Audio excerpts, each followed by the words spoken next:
अस्सलाम everyone, welcome to the code meet. I hope so आप सब लोग ठीक होंगे। आज की वीडियो में हम MGT 111 के असाइनमेंट नंबर 1 सॉल्व करने वाले हैं। तो वीडियो को बिल्कुल भी स्किप मत कीजिएगा ताकि कोई भी पॉइंट आप लोग से मिस ना हो सके। लेकिन वीडियो स्टार्ट करने से पहले मैं आपसे इंपॉर्टेंट बात शेयर करना चाहती हूँ। हमारे चैनल पर जाकर विजिट कर लें। वीयू की जितनी भी लेटेस्ट अपडेट्स होती हैं वो टाइमली आप शेयर की जाती हैं। इसके अलावा अगर आप प्लेलिस्ट सेक्शन में जाएंगे ना, तो आपको यहाँ पर डिफरेंट सब्जेक्ट्स की लेक्चर सीरीज भी मिल जाएंगी, आप जाकर वॉच कर सकते हैं। हम LMS हैंडलिंग सर्विसेज भी प्रोवाइड करते हैं। अगर आपको LMS से रिलेटेड कोई भी हेल्प चाहिए हो तो आप हमसे कांटेक्ट कर सकते हैं। अगर आप इंग्लिश कोर्स या वेब डेवलपमेंट कोर्स करना चाहते हैं तो उन ग्रुप्स का लिंक मैं आपको डिस्क्रिप्शन में दे दूंगी, आप ज्वाइन कर सकते हैं। बहुत जल्द हमारे चैनल पर वेब डेवलपमेंट और कॉटलिन प्रोग्रामिंग की न्यू सीरीज भी आने वाली है। तो जल्दी से सब्सक्राइब करके बेल आइकन को प्रेस कर लें ताकि आपको टाइम टू टाइम अपडेट्स मिलती रहें।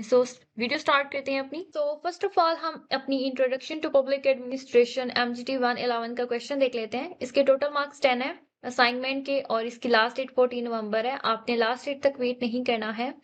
यहाँ पर first of all learning objectives बताए गए हैं, यानी इस असाइनमेंट का पर्पस ये है कि स्टूडेंट्स को ना केस बेस्ड प्रॉब्लम सॉल्व करना सीखने। सेकंड, स्टूडेंट्स को समझना है कि डेमोक्रेटिक वैल्यूज का सिटीजन्स की नीड पर क्या इफेक्ट होता है। यहाँ पर इंस्ट्रक्शन दी गई है कि आपने हर सिनेरियो को केयरफुली रीड करना है, और आपने हर सिनेरियो के लिए एक डेमोक्रेटिक वैल्यू आइडेंटिफाई भी करनी है। और डेमोक्रेटिक वैल्यूज जो सी आपने इनमें से चूज करनी है, लिबर्टी, इंडिविजुअलिज्म या फिर इक्वालिटी। आपने एक से ज्यादा वैल्यू नहीं देनी है एक सिनेरियो के लिए, अदरवाइज आपके मार्क्स डिटेक्ट हो जाएंगे। अब हम अपना सिनेरियो देख लेते हैं। अब मैं आपको सिनेरियोज के बारे में ब्रीफली एक्सप्लेन कर देती हूँ। फर्स्ट सिनेरियो है news reporter story on government corruption. यहाँ पर ना रिपोर्टर्स ने गवर्नमेंट करप्शन पर स्टोरी लिखी है, उनको अरेस्ट या फिर सेंसर नहीं किया गया है। उनको पब्लिक फोरम में डिबेट करने का मौका मिला है। सिटीजन्स ने भी ना ओपनली अपने ओपिनियन शेयर किए हैं ऑनलाइन और टाउन मीटिंग्स के अंदर। यहाँ पर ना फ्रीडम ऑफ स्पीच और एक्सप्रेशन दिखाए गए। सेकंड सिनेरियो है गवर्नमेंट स्कॉलरशिप प्रोग्राम। इस सिनेरियो में बताया गया है कि ये प्रोग्राम ये इंश्योर करता है कि हर कम्युनिटी के स्टूडेंट्स को ना इक्वल चांस मिले यूनिवर्सिटी में एडमिशन का। सिर्फ मेरिट के बेसिस पर मिलना चाहिए, फैमिली बैकग्राउंड पर नहीं। यहाँ पर भी ना सबके लिए इक्वल अपॉर्चुनिटी है। Third scenario ladies discrimination in office. इस सिनेरियो में बताया गया है कि एक फीमेल वर्कर को ना सैलरी के मामले में डिस्क्रिमिनेशन फेस करनी पड़ती है। वो ट्रिब्यूनल में जाके कंप्लेन करती है और केस फेयर तरीके से सुना जाता है। यहाँ पर उसे इक्वल पे मिलती है। And the last scenario is students renewable energy project. यहाँ पर बताया जा रहा है कि एक स्टूडेंट ने ना अपना इंडिपेंडेंट प्रोजेक्ट चूज किया रिन्यूएबल एनर्जी पर, जबकि उनके साथियों ने उसे मना किया था। लेकिन वो अपने डिसीजन पर खुद कायम रहा है। ये उसकी पर्सनल फ्रीडम और सेल्फ डिपेंडेंस शो करता है। ठीक है। अब यहाँ पर एक नोट दिया गया है कि एक्सप्लेनेशन देने की जरूरत नहीं है, सिर्फ करेक्ट आपने वैल्यू लिखनी है। हर करेक्ट आंसर के जो मार्क्स हैं वो 2.5 मार्क्स हैं। सिर्फ एक वैल्यू हर सिनेरियो के लिए लिखनी है। अगर फॉर्मेट गलत हुआ, लेट सबमिशन हुई या फिर कॉपी पेस्ट किया गया तो आपको 0 मार्क्स मिलेंगे।